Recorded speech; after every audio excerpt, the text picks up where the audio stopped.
मैं नरेंद्र दामोदर दास मोदी ईश्वर की शपथ लेता हूं कि विधि द्वारा स्थापित भारतीय संविधान के प्रति सच्ची श्रद्धा और निष्ठा रखूंगा।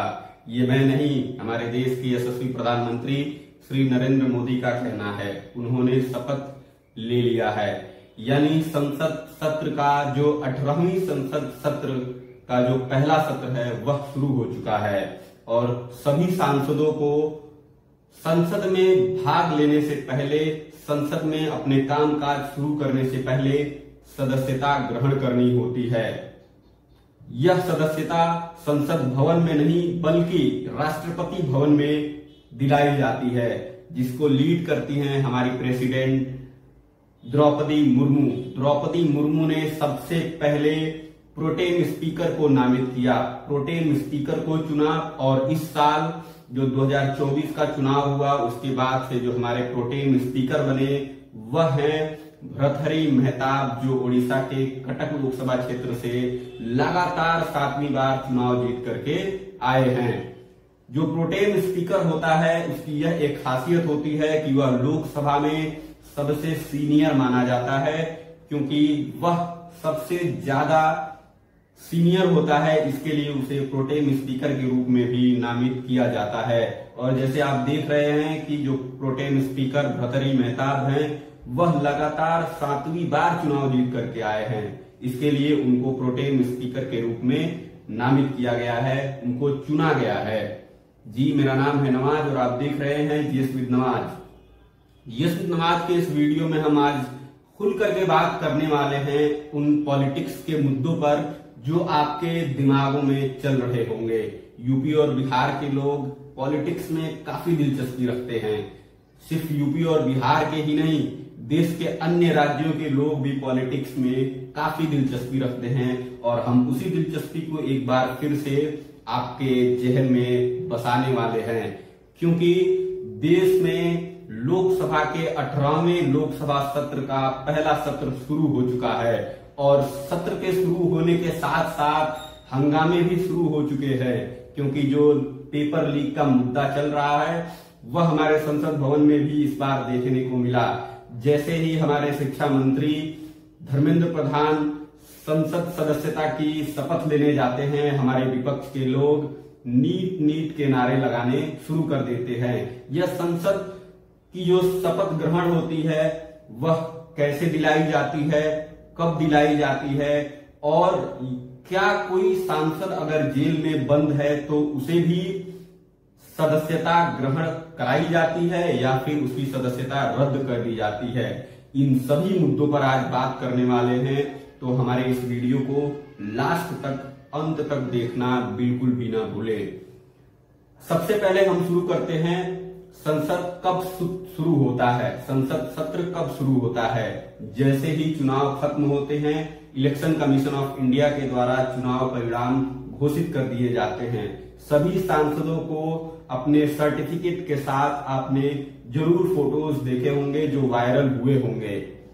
सभी सांसदों को चुनाव परिणाम के बाद इलेक्शन कमीशन ऑफ इंडिया के द्वारा एक सर्टिफिकेट प्रदान की जाती है। उस सर्टिफिकेट को संसद में जाने से पहले, संसद की सदस्यता ग्रहण करने से पहले, शपथ लेने से पहले सभी सांसदों को, संसद के स्टाफ को उसे देना होता है और देने के बाद से सांसद के कामकाज शुरू करने से पहले, डिबेट में हिस्सा लेने से पहले, वोटिंग करने से पहले सभी सांसदों को सदस्यता ग्रहण कराई जाती है और सबसे पहले सदस्यता प्रोटेम स्पीकर को कराई जाती है, जो मैंने बताया। ये प्रोटेम स्पीकर जो इस बार भर्तृहरि मेहताब को चुना गया है, ये प्रोटेम स्पीकर उन सभी सांसदों की अध्यक्षता करते हैं और सभी सांसदों को शपथ ग्रहण कराई जाती है।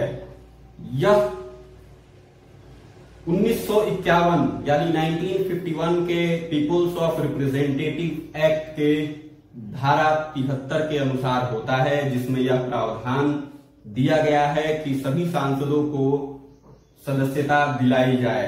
यह हमारे संविधान के अनुसूची 3 में भी शामिल है। अनुसूची 3, जिसको हम भारतीय संविधान में सांसद की शपथ ग्रहण के पाठ के रूप में जानते हैं। यदि ऐसे भी कुछ समय आते हैं जब एक सांसद अपनी पार्टी से शपथ ग्रहण करता है और उसके बाद से अपने पार्टी को बदल लेता है। यदि कोई सांसद ऐसा करता है कि वह सांसद, जैसे बीजेपी से उसने चुनाव जीता और बीजेपी से चुनाव जीतने के बाद से वह फिर से पलटी मार गया कांग्रेस में, अगर यदि ऐसा कोई सांसद इस प्रकार के कृत्य करता है तो उस पार्टी के व्हिप के द्वारा एक अर्जी लगा दी जाती है लोकसभा अध्यक्ष को कि वह इसकी सदस्यता को रद्द करे, और यह प्रावधान है एंटी डिफेक्शन लॉ के रूप में। एंटी डिफेक्शन लॉ, इस पर भी आगे विस्तृत चर्चा की जाएगी। आर्टिकल 93, संविधान के आर्टिकल 93 में यह प्रावधान दिलाई गई है कि किसी भी सांसद को सांसद के सत्र में, डिबेट में हिस्सा लेने या फिर वोटिंग करने से पहले उसे सदस्य के रूप में शपथ लेना है या फिर प्रतिज्ञान लेना है। शपथ और प्रतिज्ञान में भी अभी हम डिफरेंस बता देंगे। तो शपथ या प्रतिज्ञान आर्टिकल 93 में यह बताया गया है कि किसी भी सांसद को शपथ या प्रतिज्ञान उसके वोटिंग और डिबेट करने से पहले लेनी है। उसको अपने सांसद भवन में सीट पक्की करनी होती है। यदि कोई सांसद ऐसा नहीं करता है और फिर भी वह भाग लेता है किसमें, सांसद की सत्र में, सांसद के डिबेट में या फिर वोटिंग में, तो आर्टिकल 104 में यह साफ साफ लिखा है कि यदि कोई ऐसा सांसद है जो बिना सांसद के शपथ ग्रहण के बावजूद, बिना किसी शपथ ग्रहण के बावजूद अगर वह किसी डिबेट में या फिर वोटिंग में हिस्सा लेता है तो उसको प्रतिदिन 500 रुपए के वित्तीय जुर्माने भरने होंगे। यह आर्टिकल 104 में भी मौजूद है। अब आ जाते हैं हम उस डाउट पे जो आज सबके दिमाग में है। एक हमारे जो पंजाब क्षेत्र से सांसद चुने गए हैं वह इस वक्त जेल में बंद है। वह है अमृतपाल सिंह, जो कुछ वक्त पहले भगोड़े साबित हुए थे और उन्होंने सरेंडर किया था, जिनको खालिस्तानी मूवमेंट का एक लीडर के रूप में भी माना जाता है। अमृतपाल सिंह जो जेल में रहते हुए पंजाब के एक क्षेत्र से चुनाव लड़े और जीत दर्ज की, क्या वह सांसद की सदस्यता ले पाएंगे? क्या ऐसा कोई प्रावधान है? तो ऐसा प्रावधान भी हमारे संविधान में मौजूद है। हमारा संविधान कहता है कि यदि कोई सांसद अगर जेल में बंद है या फिर किसी कारणवश उसी दिन सदस्यता नहीं ग्रहण कर पाता है जिस दिन सभी सदस्य ग्रहण करते हैं, तो उसको 60 दिनों की मोहलत दी जाती है। उस सांसद को 60 दिन के भीतर उसे सांसद के रूप में शपथ लेना पड़ता है या फिर प्रतिज्ञान लेनी पड़ती है। अगर यदि वह ऐसा नहीं कर पाता है तो वह सांसद की सीट खाली यानी रिक्त कर दी जाती है। इस प्रावधान को बचाने के लिए हमारे जो कोर्ट है यानी सुप्रीम कोर्ट, माननीय सर्वोच्च न्यायालय और हाई कोर्ट, उन्होंने भी यह प्रावधान बनाया है कि यदि कोई सांसद जेल में बंद है तो सिर्फ उसके सांसद शपथ ग्रहण के लिए उसे बेल दी जाए और बेल लेने के बाद वह सांसद शपथ ग्रहण ले और उसके बाद से वह फिर पुनः जेल में बंद हो सकता है। सांसदों के शपथ ग्रहण के इस प्रक्रिया में जो सबसे दिलचस्प चीज होती है, जो हम सबको देखने को मिलती है, वह होती है सांसदों द्वारा इस्तेमाल की गई भाषा। बहुत सारे ऐसे सांसद जो इस बार भी देखने को मिले, उन्होंने अलग अलग भाषाओं में अपनी सांसद की शपथ ग्रहण ली। जैसे सुषमा स्वराज जब उन्होंने चुनाव जीता था तो उन्होंने संस्कृत में अपनी सदस्यता ग्रहण की थी। उसी प्रकार उनकी बेटी जो इस बार दिल्ली की लोकसभा सीट से चुनकर के आई है, बांसुरी स्वराज, उन्होंने भी संस्कृत में ही सदस्यता ग्रहण किया। इसके साथ साथ हमारे देश के एक जाने माने सांसद असदुद्दीन ओवैसी। असदुद्दीन ओवैसी ने उर्दू भाषा में उन्होंने अपनी सांसद की सदस्यता ग्रहण किया। वैसे ही हमारे एक सांसद आसाम के, उन्होंने आसामी में शपथ ग्रहण किया। जो भी सांसद जिस क्षेत्र से आते हैं उस क्षेत्र की भाषा को प्रमोट करने के लिए वह अपने क्षेत्र की भाषा का इस्तेमाल अपनी संसद सदस्यता शपथ ग्रहण में करते हैं। ऐसा हमारे संविधान में भी एक प्रोविजन दिया गया है जिसके तहत हिंदी और इंग्लिश के साथ साथ उन सभी 22 भाषाओं को इस्तेमाल किया जा सकता है जो हमारे संविधान में 22 भाषाएं निहित हैं। और इन्हीं 22 भाषाओं का इस्तेमाल हमारे सांसद इस साल के सत्र में कर रहे हैं। पिछले चुनाव में भी बहुत सारी मजेदार चीजें उभर करके आई थी।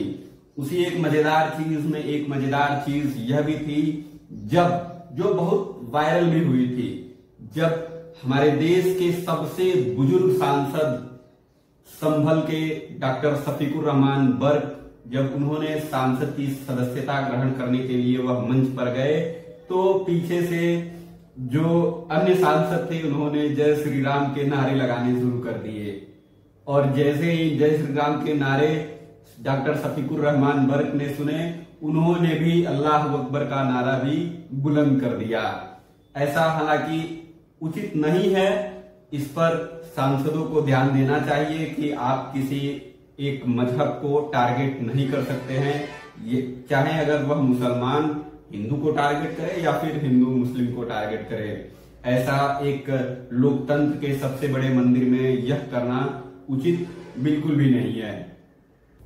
अभी मैंने पीछे ओथ और अफर्मेशन पर भी बात की थी, यानी शपथ और प्रतिज्ञान। शपथ और प्रतिज्ञान में क्या अंतर होता है? जैसा कि हमारे जो सांसद होते हैं वह या तो शपथ लेते हैं या फिर प्रतिज्ञान लेते हैं। यह शपथ और प्रतिज्ञान क्या होता है? अधिकतर जो सांसद होते हैं वह शपथ लेते हैं और कुछ जो 20 से 30% जो सांसद होते हैं वह प्रतिज्ञान करते हैं। यानी अभी हम इस साल की अगर बात करें तो हमारे कैराना से एक सांसद चुन करके आई जिनका नाम इकरा हसन चौधरी है। उन्होंने ओथ नहीं एफर्मेशन लिया, यानी उन्होंने शपथ ग्रहण नहीं किया, उन्होंने प्रतिज्ञान लिया। तो ओथ और प्रतिज्ञान को भी हम यहाँ पर समझ लेते हैं। ओथ यानी जो शपथ होता है वह हम ईश्वर को साक्षी मान करके करते हैं। यानी हम जब शपथ लेते हैं तो शपथ लेने में हम ईश्वर को साक्षी मान करके, ईश्वर खुदा भगवान को हम साक्षी मान करके शपथ लेते हैं। और वहीं अगर हम प्रतिज्ञान की बात करें तो प्रतिज्ञान हम संविधान को साक्षी मान करके करते हैं। और यही इस बार जो इकरा हसन चौधरी ने एफर्मेशन लिया, उन्होंने संविधान दिखा करके और कहा कि मैं विधि द्वारा स्थापित भारतीय संविधान के प्रति अपनी सच्ची श्रद्धा और निष्ठा रखूंगी। यानी यह रहा ओथ और एफर्मेशन में एक डिफरेंस। ओथ यानी ओथ जो है वह ईश्वर को, खुदा को, गॉड को साक्षी मान करके लिया जाता है। वहीं एफर्मेशन में हम ईश्वर को साक्षी न मानते हुए हम संविधान को साक्षी मानते हैं। आज के वीडियो में बस इतना ही। आगे ऐसे ही दिलचस्प वीडियो से जुड़े रहने के लिए हमारे चैनल को सब्सक्राइब करना ना भूलें। आपको यह वीडियो कैसा लगा यह कमेंट में लिखना ना भूलें। हमारे इस वीडियो को लाइक करना ना भूलें, शेयर करना ना भूलें और पढ़ते रहें, मस्त रहें, तंदुरुस्त रहें और देखते रहें जीएस विद नवाज। धन्यवाद।